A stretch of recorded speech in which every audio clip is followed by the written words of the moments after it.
And we are back. So after a 2-week vacation, I've come back with a whole bunch of odds and ends from Japan.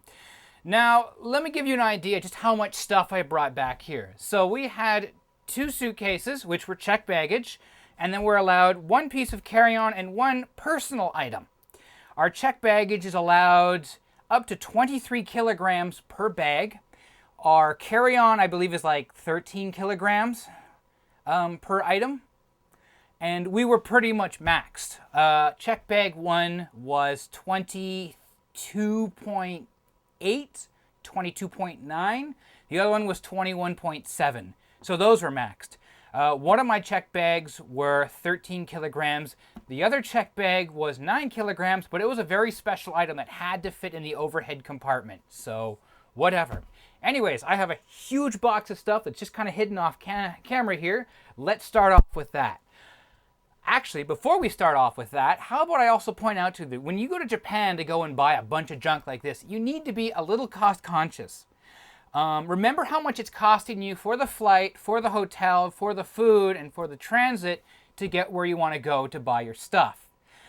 Well, okay, so keep in mind here, there's a lot of things, it's really Japan-y exclusive here I'm trying to go for. There's still a lot of items that I can buy online, or I can have purchased locally, and it may be cheaper. So keep it in mind, I'm looking for stuff that's exotic, stuff that's gonna cost a fortune to import, or stuff that simply you'll never find online. All right, let's get to this. So the first item we have here is from Beat. This is one of those Akihabara stores that specialize particularly in, I wouldn't so much call it PC gaming, the X68000, the FM Tunes, as some people call it, and a couple of other specialty arcade consoles, and a lot of arcade boards. I specifically went there for this trip to get myself a PC98 keyboard. I have access to an NEC PC9801CS on this side of the pond. So it makes no point for me to look for a PC98 over there, when I just need to go over there and buy the components to make the machine one working system over here in North America. In my case, I needed a keyboard and a mouse. The keyboard, not too much money. The mouse, it's a bus mouse. I already have tons of those, so we're good. But this keyboard here, it's a little bit yellowed, but it is fairly, it's complete. I don't care about the key switches or anything like that. That's good. That makes that quota. The next item in the pile here, it's in this black bag here. Actually, I also went over there to get a couple odds and ends for some of my coworkers. There's a bottle of CC Lemon, there's a can of coffee, and there's a can of beer. I can't reach those right now. They're actually on the other side of my desk, and guess who forgot to put them up here? Anyways, nothing special about that. Just Google them, you get the idea. I'm not testing them now because I got to give them to them bottled. This here is an item that is for another coworker who asked to bring me back something that's just under 20 bucks. And what did I get them? Why, I got them a small Dragon Ball Z action figure. Or it could be just Dragon Ball. It could be just anything along those lines. It's something that's under $20 that I could tell him, here, put this on your desk, and he's happy. And there you have it. It's still sealed. The condition is good. And you're going to find that with a lot of stuff where the Japanese say it's in fair or poor condition. You're going to look at it and you're going to be like, how can you call this poor? It's in amazing condition. It's still shrink wrapped. Cool. What else do we got here? Another item. This is not from Beat. This is from just one of the other smaller stores in Akihabara. I was there for 2 weeks, but I spent a good day and a half just combing over the entire district, then combing over it again and finding stuff that I'd completely missed the first time around. Yeah, here we go. So what we have here is a small little, it's one of those like tabletop microphone recording units. And that's what we have right here. This one here is made by Zoom. It is the H2 Handy Recorder. This one here in particular has a problem where the batteries have leaked on it. And again, this is where they say like the condition is poor because of that. The battery contacts inside of this thing are totally fine. It just has that little bit of corrosion there and that little bit of worn paint.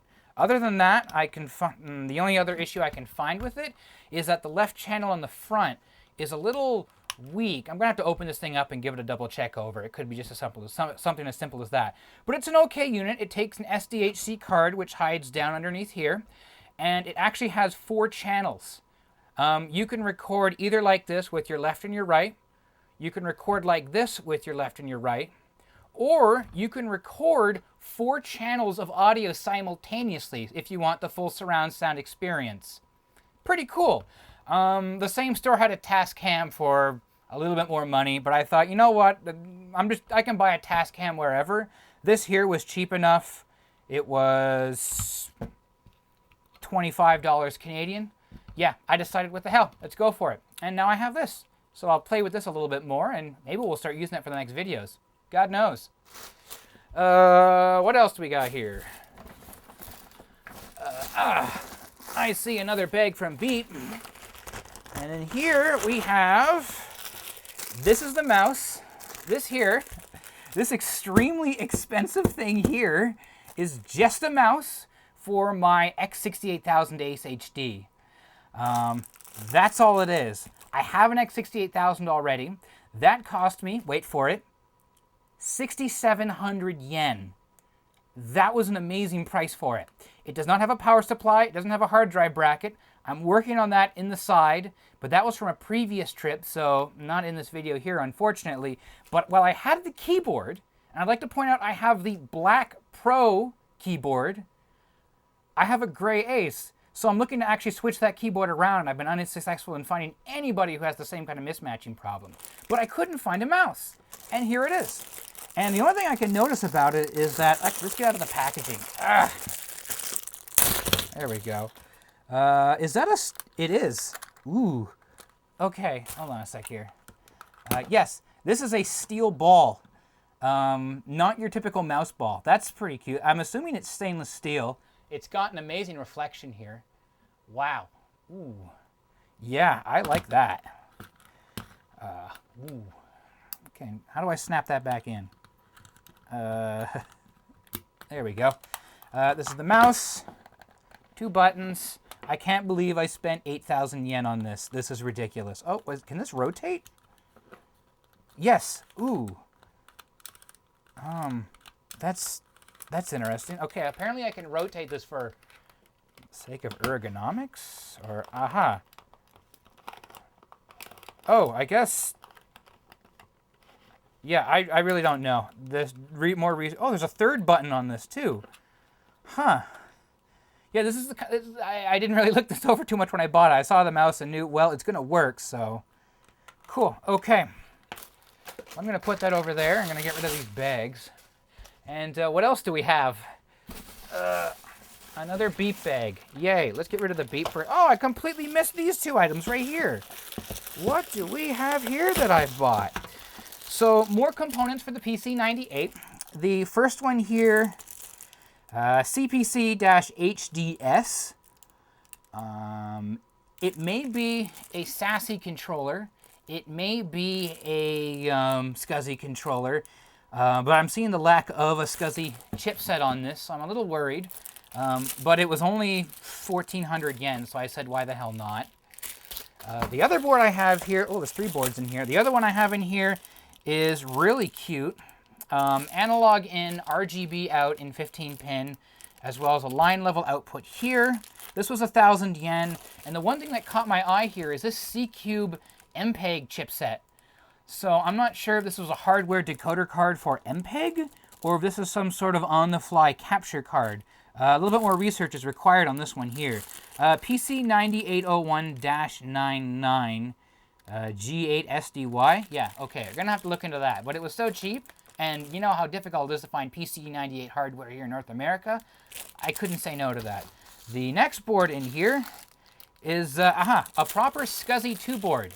Now, a lot of these products are branded by Buffalo, mainly because that's just the main OEM for the PC98 and a few other devices. This is a SCSI 2 controller card.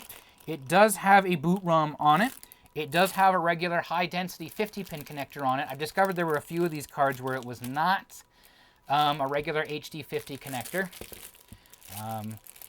But this was 1,900 yen, so again, I couldn't say no. Now, I also like to point out they do specify these as junk, but again, it falls under the category of it may be a little bit dingy or a little bit like iffy on there, but usually, like, unless it like physically is damaged, usually Japanese stuff is an excellent nick. Okay, so let's move on to the other Beat package I have here. You can see I spent a lot of time at Beat. We have this, which came from another store. Who remembers these things from when they were a kid? And this was only 1,900 yen. Apparently this was a great deal. This one here specifies 1997, and I can't find a website on here, so it specifically is one of these original Giga Fighter toys. And I find that pretty cute, so I couldn't say no to that, even if it's just kind of like in its packaging. Look at that. Look at that. Do I really want to open this? Look at that. There's the pull tab right there for the battery. Something tells me that battery's very dead at this point. I hope it's not leaking, but do I really want to open the packaging? I don't know. Okay. We have Space Invaders, the original game for the Super Famicom. Likely this will also drop into a Super Nintendo as well, but I have a Super Famicom just out of view here, so I'll give that a try later and see what happens. It is branded by Taito, so it is an official product. This cost me 280 yen. We have more PC98 boards. The first one here is the EMJ4000 4MB EMS memory board.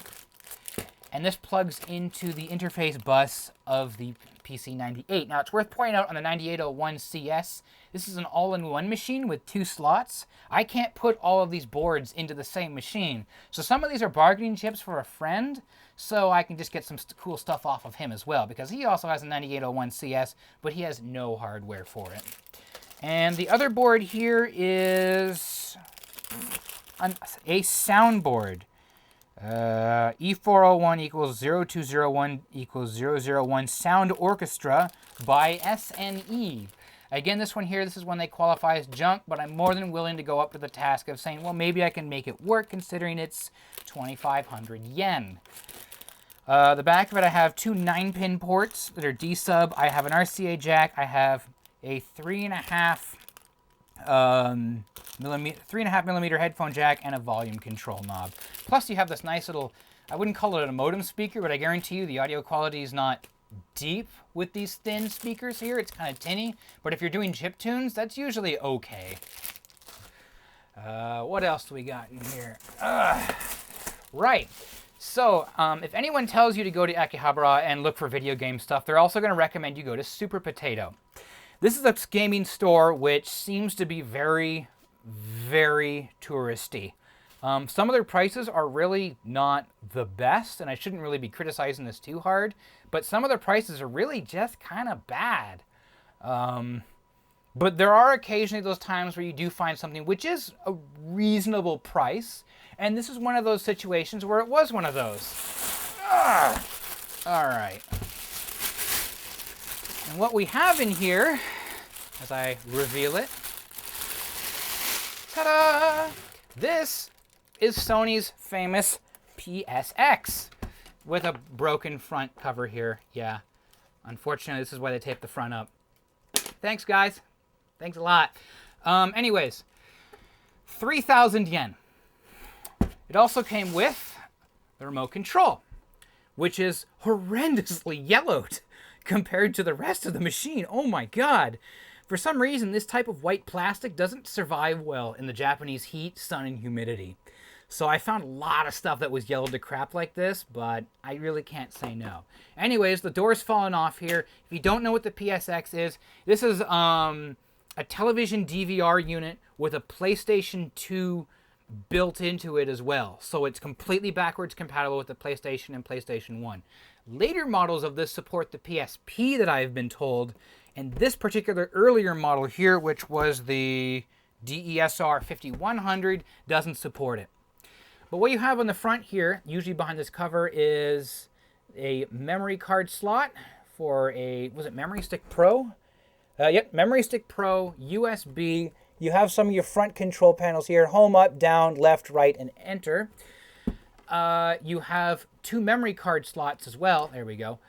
Again, regular PlayStation or PlayStation 2 memory cards will work fine in this, no problem. On the back side-ish of the machine here, you have a cover for an IR port. You have disk activity, a hard disk activity, and a... yeah, actually, no, wait. DVD recording, hard disk recording, and hard disk activity. Cool. I don't think the sides here are a vertical stand. It does seem to hold itself up pretty well, so that's pretty cool. But on the back here, I'm going to have to pop the back off this. There we go. And what we have here are a couple of interesting ports. So over here you have your 2 PlayStation 2 controller ports in the back in one of the most inconvenient places you could imagine. Next to that, however, what did they call them? DC 15 volts, 4-watt converter. Can I zoom in on that? No, really, where am I here? There I am. Yeah, DC 15 watt or 15 volt 4-watt converter BSIF in and VHF UHF in coaxial. Next to that, we have our S-video in and out, our composite in and out, as well as our RCA line level audio. Our, I wouldn't call this D-sub, it's, who remembers AAUI, that crazy little tiny networking connector that Apple used? That size of connector, but this is handling its own video signal. I don't even know what the hell this is called in North America, because we don't use it here. I think it's called D-terminal. What do they call it here? D1/D2 line out. Okay, whatever. Next to that, we have our optical audio output here, standard for a PlayStation 2. We have a networking port. This here has the hard disk is compatible with the PlayStation 2, as well as you do have a built-in networking adapter as well, so that's kind of cool. And then you have your AC jack on the back here, which is rated for, it doesn't specify. What does it say? Oh,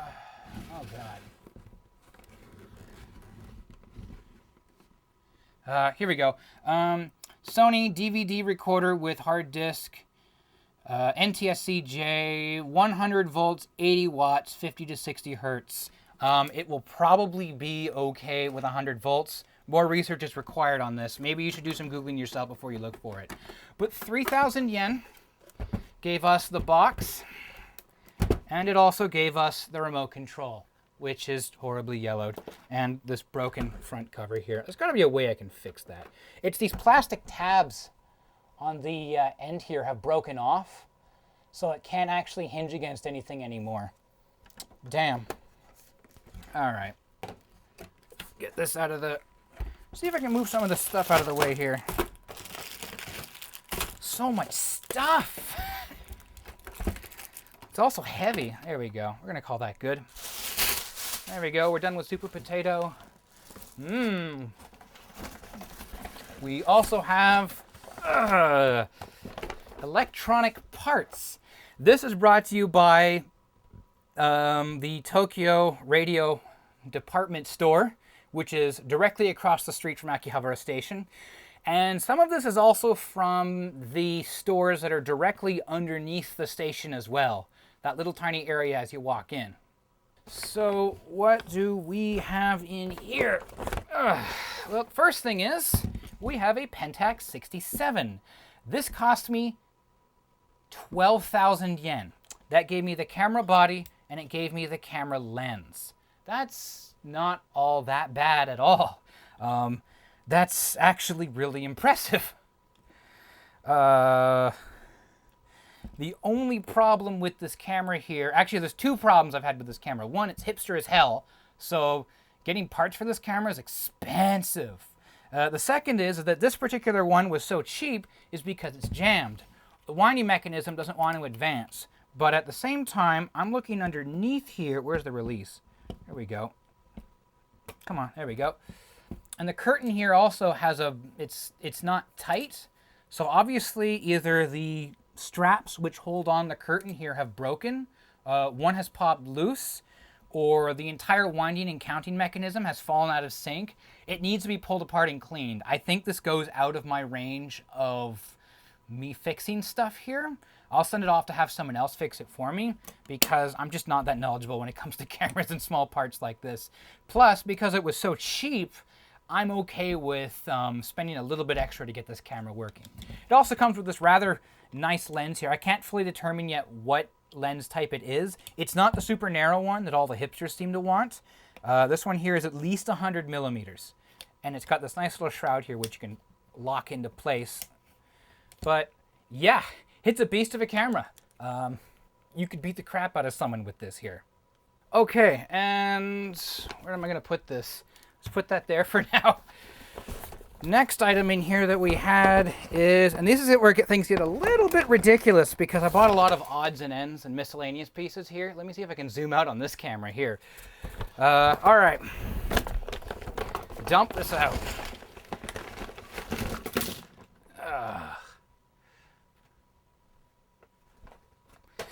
Okay, so what's the one thing you go to Japan to buy? Electrical outlets and receptacles? And plugs? Really? That's what you go there for? Well, kind of. There's always been this one thing that's driven me a little bit crazy about Japan. And that is quite simply, they have little comprehension of what a ground pin is on AC electrical stuff. Now, it is getting better. Like, this is a more modern plug right here, where they have actually added a proper ground pin, but there's still so much stuff where it's 2-pin. And 2-pin stuff is ridiculous. Plus, there's also the fact that, yeah, not fun at all. And, yeah, so these are electrical outlet, exterior electrical outlet boxes that Japan has. These are manufactured by Panasonic. The part number is, what the hell was the part number on this again? God. E-Jet? I don't know. Anyways, they're rated for 15 volts, 125, or 15 amps, 125 volts. So they're good in North America as well. And that I'm aware of, they are fairly standard to the bracketing methods used by North American junction boxes. I'm pretty sure an electrician will look at it and be like, I don't know about this, but really it should be fine. So in these units here, we have the wall unit here. This is a nice soft rubber material here that goes around. And it's also got this plastic recess that mounts into the junction box. So when you screw it in, this soft rubber presses right up against the house, good and solid. So it does make a nice, rather watertight or water-resistant seal. Water comes down here. There's a lip along here, so it'll always go off to the sides. And that's curved downwards, so it'll just kind of run away from the actual electrical outlet plugs, which are right here. These are a little bit different. We don't see these as much in North America. It's becoming more of a common thing, though. You can still plug 120 volts into that, no problem. Okay, maybe not this one here. Oh, that's why. Duh. Let's use the one here that's actually a little bit wider. You can still plug a 120 volt into there, no problem. But the reason it looks like it's kind of curved there is because if you rotate it a little bit, you can now lock that plug into the socket, which is kind of cool there. So you can't kick the cord out. You'll damage this, of course, but it's not like it's going to fall out on its own or cause high resistance problems. Just simply twist it and out it goes again. Also, this plug here is also nice and rubber as well.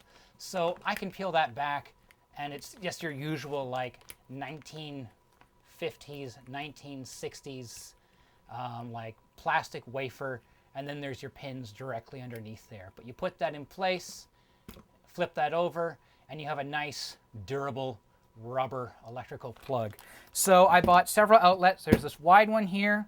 There's this model here, which has the, again, the same thing, just smaller. And then I bought this one here as well, which gives you your regular grounded one and then a non-grounded one as well. All these models, however, and this is what I also like, is this thumb screw down here is tied directly to ground. So if you don't have a proper place to put in a grounding pin, you can just strap it to this, tighten that screw down, and there you have a grounding point. And it's all carried up commonly inside. There's actually a stripping gauge that's cast into the molding of the rubber here.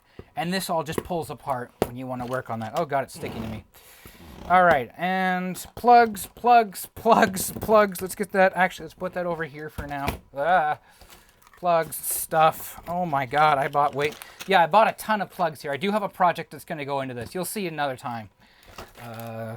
we go. I bought an interior receptacle here. Same thing as before. This will do, it's, what is it rated for again here?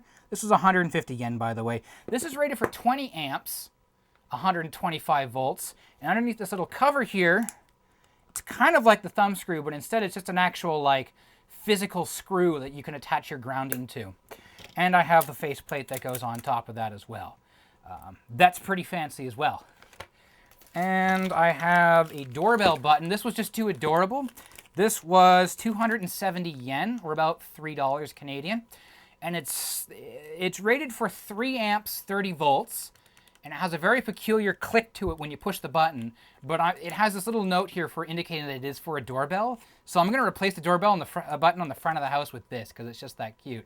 And again, it's manufactured by Panasonic.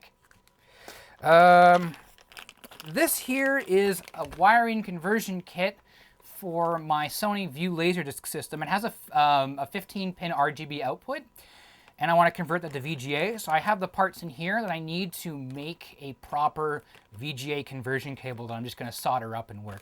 So that's all in here. This cost me about, 1,200 yen in total for everything in this packet. And what else did we have here? Right. Okay.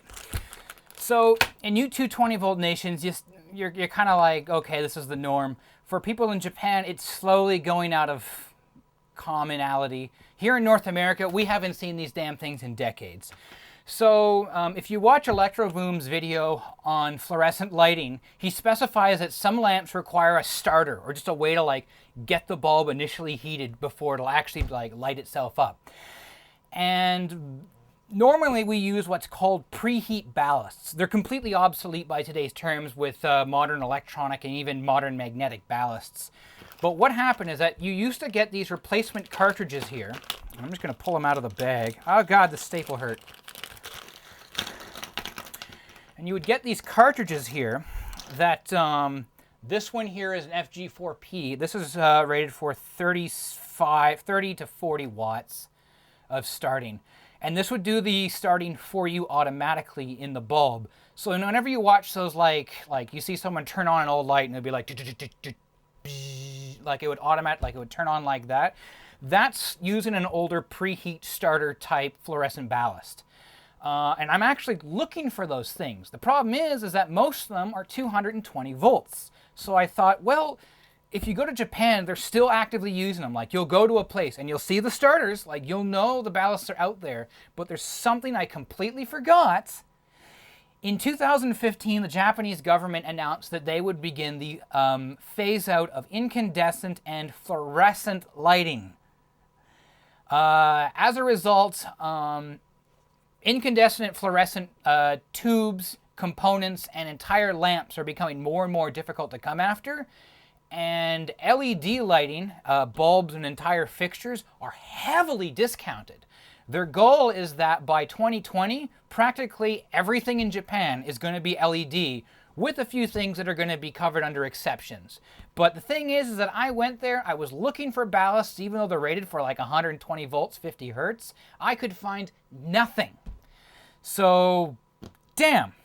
Looks like I'm not converting over to preheat fluorescent anytime soon.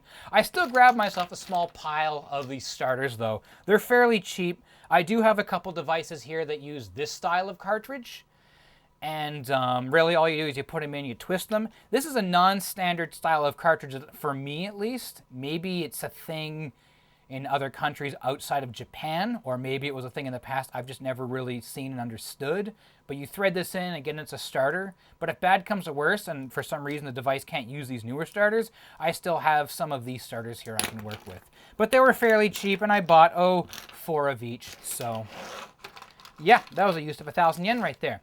Okay, moving on now, because this video is getting pretty damn long, we get to Hard Off. Yes, you heard that right. Hard Off. What a terrible name.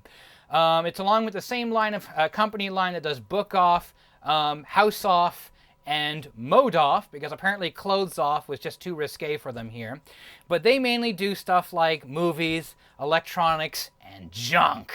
And I got a lot from them. Okay, the box is empty. But the first item I got off of them was a gift I have for another friend, and that is a floppy drive. A 3.5-inch floppy drive for the Hitbit word processor. And this is a very peculiar device in that this is a first generation or early second generation 3.5-inch floppy disk drive. First off, it's completely gummed up, but that's not to be surprised. Other systems that use these kind of disk drives need the same kind of lubrication.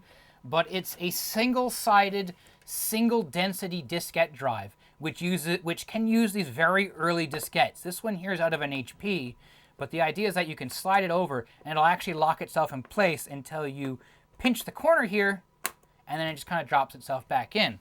But I had a friend who said they wanted to have one of my nice early Sony floppy drives. But I'm using the machines that those drives are in. So I saw this and said, sure, why the hell not? However, it's like I'd want to point out here is that you can see this massive transformer in here. This thing is heavy. This was really heavy. It's several kilograms in weight. And for also reference, it's the Sony HWD80 floppy drive. But this was 1,000 yen, so I said, well, there you go. This is your present. And yeah, I'm running out of spaces to put things here. Let's put this underneath the camera. All right, and then comes the big bag. Ugh. This is just odds and ends and stuff that came from Hardoff, because they have loads of junk. The first is, and I think Tecmo just went over this, is the Data Discman. I got this model here in its nice little leather case, which is really, really nice. But if we open the unit up, there we go. This is the model I have. And I think you guys recall I do have another model hidden away that I had been recapping. This is the DD-2001. This one here is branded by the Encyclopedia Nipponica 2001. And I do actually have that dictionary disc in here. And again, I'm just going to quickly just pop it open. And I'm going to insert the disc on the side. And it'll come up, start reading the disc. Takes a second here. And there we go. It's loaded up Encyclopedia Nipponica. There are a few others that did also come with this. So we had that. We have one, it's either an English dictionary or it is an amortization payment set of tables. Part number is YRRS-248. We have what I believe is a directory of businesses in Japan. I'm going to assume the Tokyo area. And we also have this one here. I don't have a single clue what the hell this one is here. What was the part number? YRRS-278. It's also worth pointing out with all of these, yes, it is a tiny little compact disc inside of there. And there is a compact disc logo in the corner there. You can pop these out by pushing some sort of tool over here. I can't do this right now. And you can pop the disc out, and there's other models of these units which don't accept the cartridges. They accept just dropping in the disc. I prefer this style here because these cartridges, one, they remind me of magneto-optical, and two, they are absolutely durable. And, okay, let's put this back together here. This has batteries. This is, again, a gift for a friend who was extremely nice to me and let me sleep on his couch for a couple of days. And he wanted one of these for the last couple of years, so I saw this and said, why the hell not, even though it's 4,000 yen. And we have one remote. We have one DualShock controller for the PSX. It's actually for a white PlayStation 2, but we're going to say whatever the hell. Again, it's got that nasty yellowing on it, which is kind of icky. But it was, 300 and some odd yen, so why not? We have here, I bought a rather crappy, it was 500 yen, but it's one of the Microsoft high definition webcams that are 720p, because I really don't have a camera for my, that's something else. I don't have a camera for my machine, so there we go. I have that now. That was pretty cheap. I have this little adapter here, which I'm assuming is only up to 2 gigabytes, and this is an SD to compact flash adapter. This was 100 yen. So I'll play with that later. And this here we have is a Canon 75-300 EF lens. Zoom lens. Yep. Nothing special there, except it was 2,000 yen. So that's fairly cheap. Usually I see people here selling these for between, 60 to $100. Really? Yeah, it was better to get that in Japan. Plus, I brought my camera with me for that, so why the hell not? And speaking of that, we have another PlayStation 2 controller, even more yellow than the other one. Still pretty gross, but hey, keeping with the whole kind of yellow thing going on here, so why the hell not make it all the same? And this is an AC adapter box here for a Sony product, which we're going to get over to in a couple minutes. Oh my god, so much stuff. Yes! So I have a mini disc deck here at the house, and this is the remote control which might possibly work for it. It was 540 yen. It has all the usual buttons I'm needing, so I could actually label mini discs here. And I'm going to grab some batteries, and let's see right now if I can actually make this work. You can't see it, but there's a mini disc deck just outside of view. And if I push power, it turns on. Yes. Does it play? It does play. Oh, that's so awesome. Does it eject? Yes, it ejects. Okay, 500 yen well spent right there. So now I have a remote control for my mini disc deck. I have more of these D1/D2 video AV cables. This is the connector I was talking about before. Yay! Isn't that fun? But these were relatively cheap. I think this is a black Sony branded one, so that'll go with the PSX no problem. This was a JVC one that I'd found earlier on, which is a bluish color. Well, what the hell, I bought that anyway. I had that anyways. Ah, God. There was a good deal on 2CR5 batteries. Usually these are between $12 and $15 for brand new. These ones here were 600 yen each. A little bit cheaper over there. Why the hell not? I have a camera that uses those.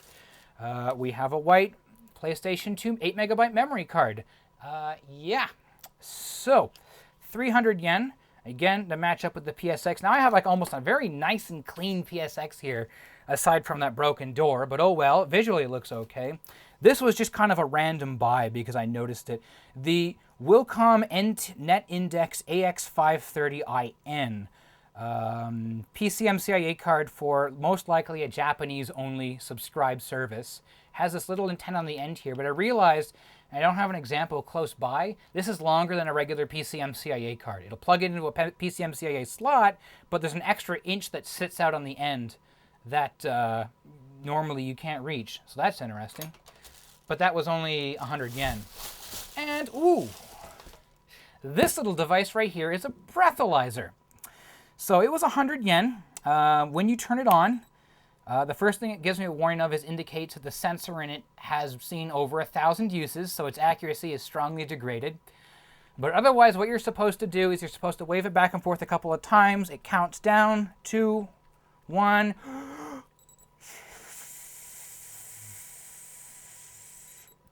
And it says 0. So in this case here, I'm assuming its accuracy is strongly degraded, and you're not really supposed to blow into like exactly how I did there, but oh well. And yeah, I wonder if this here still works in case I get completely smashed drunk. I'll have to test it at some point. And you can see I'm trying to work my way around something that's hidden here. It's kind of saving the best for last. This little box here from AJA Video that I can tell is a pass-through box for SDI. And what it does is it converts it out to either composite, component, or RGB, depending on how you configure it on the back of the box. And this was 500 yen, so that's not bad considering RePC in Seattle wanted $70 for one of these stupid things. Ugh. And, ooh, yeah, here we go. These are two items in particular that aren't really all that useful because, well, one, they're 30-pin devices, and second of all, I can get these in North America. But they were so cheap, I couldn't say no. 500 yen gives you the 30-pin to USB adapter for the iPad and a few other devices. And another 500 yen gets me 30-pin to the SD card adapter, again for the iPad. I have a first-gen iPad, so this actually works quite well for me. So we'll give that a try and see what happens. And, all right, what the hell? We'll pull this out because it's getting in my way. This. What the hell is this? This, if I zoom out from up here, this is a digital audio tape machine. Ta-da! This is the TCD D10. This is the Professional 2 or Pro 2 machine. Techmoan briefly talked about this here. It's a really nice, really rugged machine. It uses this AC adapter. I think I have some batteries for it hiding away somewhere for it. But the Pro 2, to your advantage, gives you 2 XLR ports instead of quarter-inch audio jacks. You still have your left and right and your headphone jack here, and then of course you have up here for the remote. Now the reason I got this is because I found the remotes, and that is buried right here. This little thing, which I've got, let's get this plastic off it. This was 300 yen. It was in a bin. There we go. 300 yen. It was in a bin. This is the remote control for the TCD D10. And it's got this weird little threaded thing on the top here because for another, 500 yen, I had this microphone. God, I tried to keep this plastic wrap on for the video here, so I haven't actually pulled any of this apart. But it also has the threaded bit on here, so I can just twist that on. And then, boom, I have this microphone that I can now use in tandem with the TCD D10. The remote control has this little square D-sub connector here. Let me zoom in here, and you can get a better look at that. Can you? There we go. And it's just got this connector here, so 8 pins, D-sub or D-shaped connector. If you look at Techmoan's video on digital audio tape, you can see his unit has that. But I wasn't aware that TCD D10 is not the full part number. TCD D10 Pro 2 is. Now he has a first generation unit, which is just the TCD D10. And unfortunately, they changed a couple things. And if we look at the remote jack on the Pro 2, it is not the D-sub.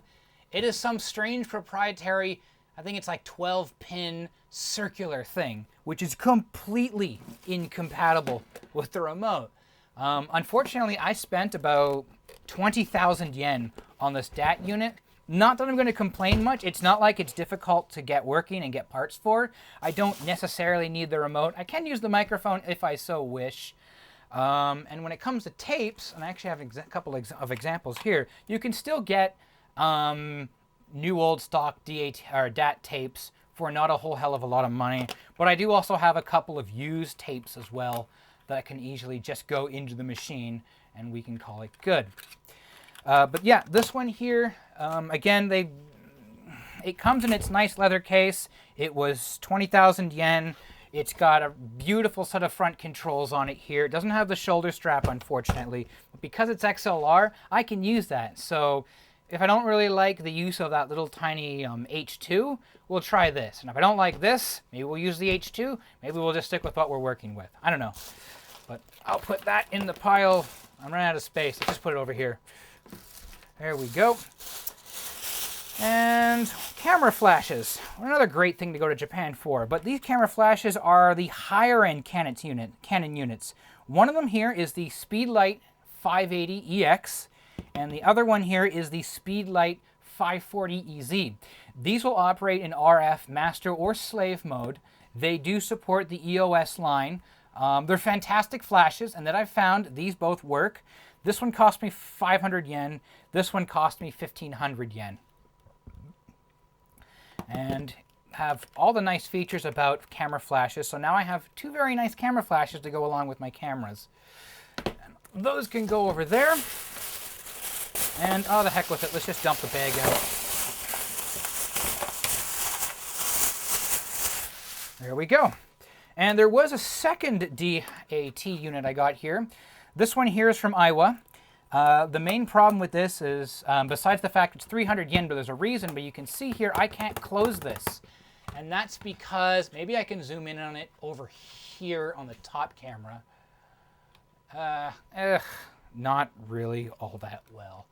On this side here, you can see there's a little peg. And that little peg there is designed to catch on a little arm inside here. But that little arm has broken.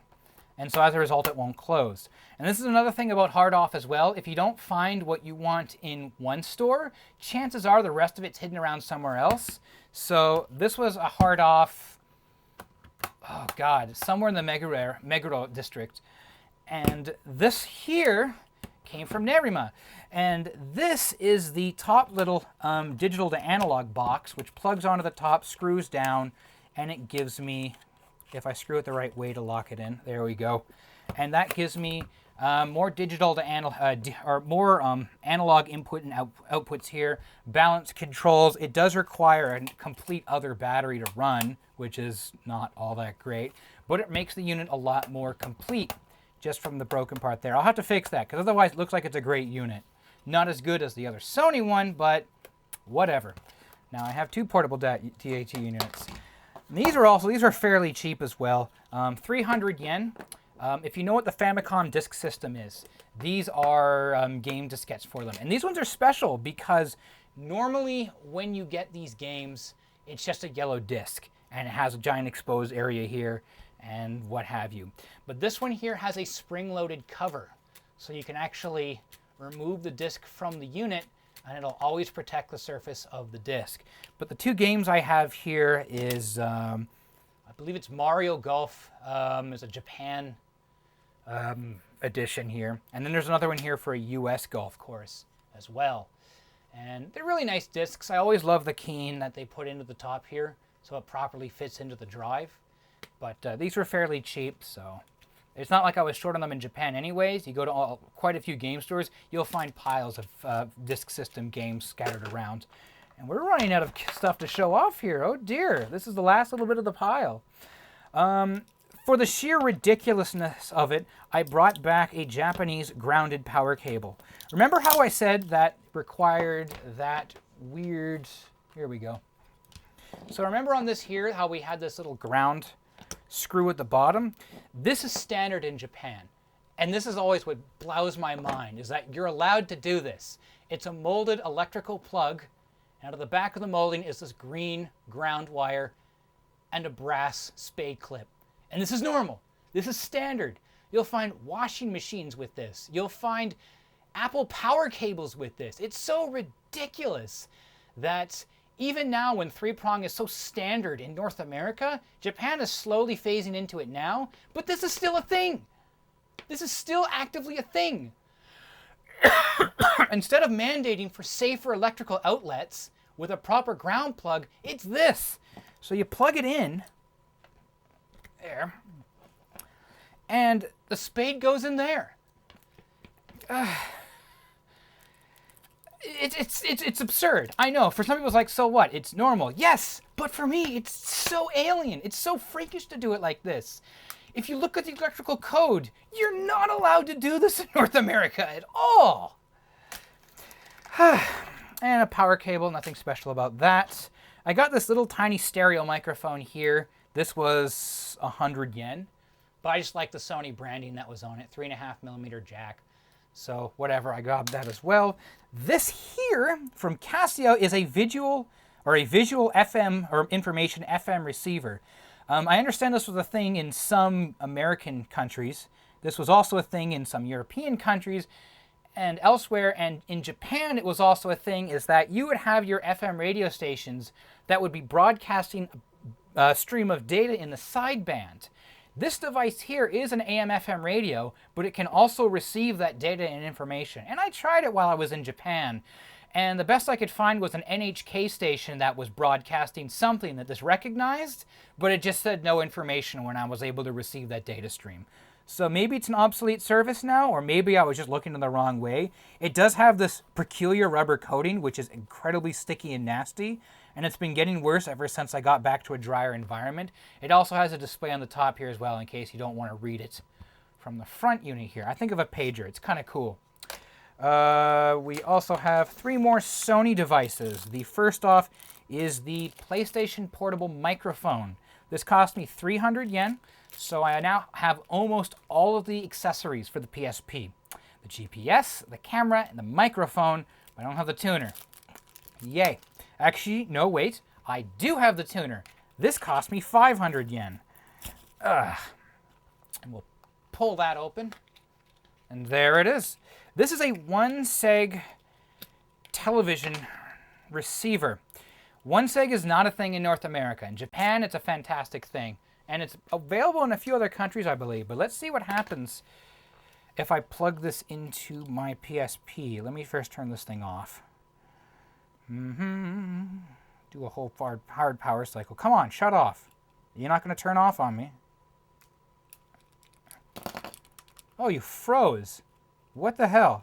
Okay, pull your battery.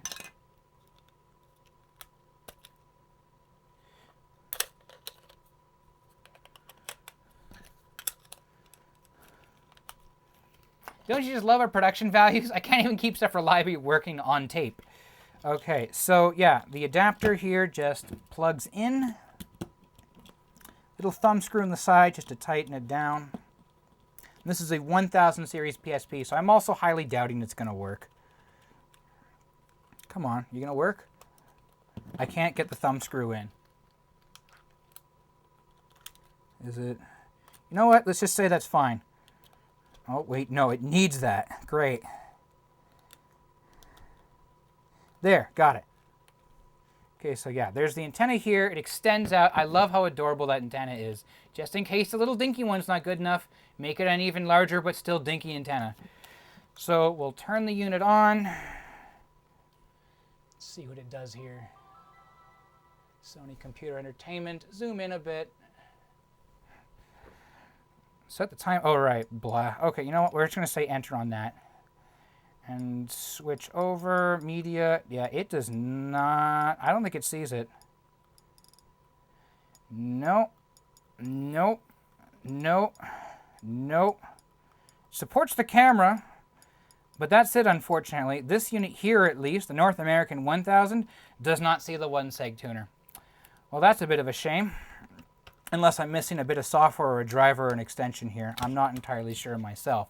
Anyways, so this is the 1 seg tuner. Now I have all the peripherals for the PSP that plugged into the top that I'm aware of. Cool. And I have this little buddy right here, whose name exactly, I'm actually forgetting it at this moment. But think of it, oh yeah, it was the Pocket Station. The Pocket Station. It is a PlayStation memory card. You pop this up, and your memory card goes in like that. It's also like a little tiny little nano toy / Giga fighter, and it has an infrared port on the top here. It does take a ridiculous number of batteries, but it's not as bad as the VMU at the time. But this is again a Japanese exclusive item that I'm aware of, the SCPH4000, and this was 800 yen. And now winding down with the last, 2 or so items.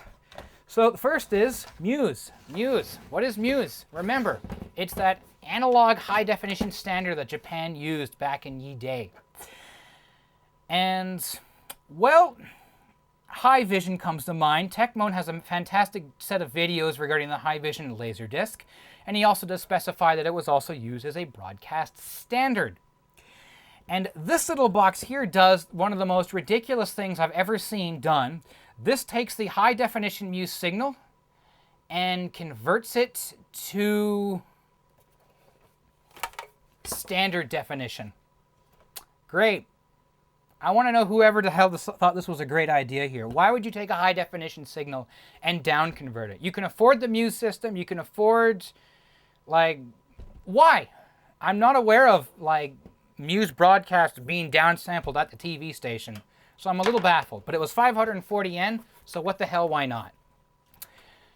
And speaking of Muse, I got something else that's Muse. This is a high-vision WVHS VCR. This is a high-definition VCR unit, not DVHS, WVHS. And as per the ticket here, or not the ticket, the receipt, I paid 1,620 yen for this unit. However, we can see it's taped together.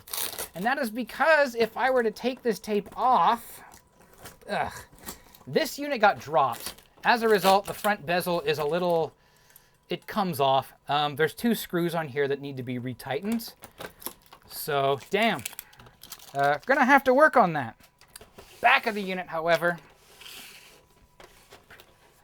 Look at all those connectors. So we have BS over here, UHF, VHF over here. We have our Muse inputs up here. We have our component connections down here, as well as more audio and video, and then our standard definition stuff right here in the middle. This requires 100 volts. It requires WVHS tapes. I don't have WVHS tapes, so but this isn't actually mine. It's a gift for someone else. This here is the second item I had as carry-on baggage. This barely fits in the overhead compartment, and that I'm aware of with at least Air Canada, they were okay with this being carried onto a plane. So the more you know. And finally, after all of this, and a fair amount of showing things off, of course, we have laser discs. And that's this little pile of stuff here. We will start off with 2001: A Space Odyssey. And this is a multi-disc. How many discs is here? I think 1, 2, 3 discs. Oh my God, I gotta count this. I didn't fully count this. 1 disc, 2 discs, 3 discs. Yes, this is a 3-disc MGM home video laserdisc set for 2001: A Space Odyssey. I already have 2010, but now I have 2001. And it's worth pointing out with movies like this when you buy them from Japan. First off, they're heavy, so a dozen discs can get you pretty damn close to your limit on how many discs here, or how much weight you're allowed, in your luggage. So keep that in mind. As well as you're also going to have mastered into this, it's going to be the English audio with Japanese subtitles baked into the bottom of it. So keep that in mind also when you buy laserdiscs from Japan. And also, I have Back to the Future Part 1 on Laserdisc. So let's also now do Back to the Future Part 2 and Back to the Future Part 3.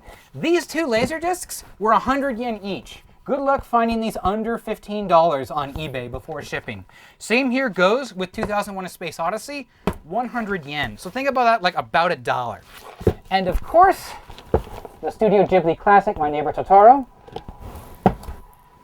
Nothing otherwise about it. It does specify the original MSRP was 9,800 yen for this. And speaking of 9,800 yen, we have this. This is a Pioneer Palcom game. This is a Laserdisc game which you can boot the game computer off of the Laserdisc. I didn't even know that was possible until now. And this is physical confirmation that yes, you can boot a computer off of a Laserdisc. We're going to go into more about this a little bit later in another video. But I wanted to show that off. And of course, why the hell not? You go there, so you go get yourselves, I'm going to completely butcher this.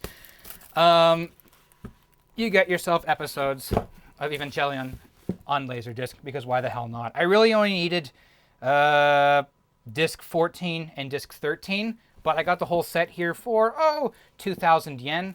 And then there was an extra Laserdisc they threw in that was, 100 yen. But it was, yeah, they'd been sitting on the shelf long enough. They're just like, here, take it. It's yours. Go for it. Cool. Okay. And that takes care of Laserdiscs, and that takes care of our video. So that is all the odds and ends and junk that I've purchased while I was in Japan, as well as doing photography and just a hell of a lot of walking. Oh my God, I wore my shoes out. I hope you like what you saw. We're going to try and resume our regular programming next week. And until then, have a good one.